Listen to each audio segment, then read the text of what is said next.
شیخ اکبر پیدا ہوا۔ حضور شیخ اکبر آپ فرماتے ہیں کہ میں ایک مجلس کے اندر موجود تھا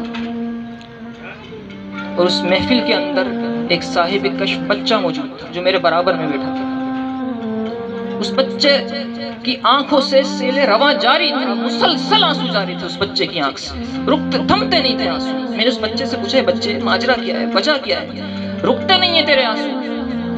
تو اس بچے نے کہا اے شیخ چند دن پہلے میری ماں کا انتقال ہوا ہے اور میں نے ابھی کشف حال سے یہ معلوم کیا ہے کہ میری ماں کو قبر میں عذاب دیا جا رہا ہے۔ اس کی وہ کیفیت جو حال مجھ پر مکشوف ہوا ہے، جو حال مجھ پر کھلا ہے، وہ حال دیکھ کر میں رو رہا ہوں۔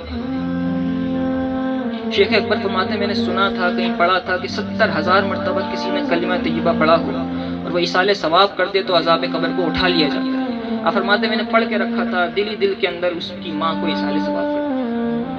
آپ فرماتے ہیں ادھر میں نے ثواب پہنچایا اور دوسری طرف وہ بچہ ہنسنے لگا۔ میں نے اس سے پوچھا بچے اب بتا روتا تھا، ہنسنے کی وجہ کیا ہے؟ تو اس بچے نے کہا میں اپنی ماں کو جنت کے باغات میں ٹہلتا ہوا دیکھ رہا ہوں۔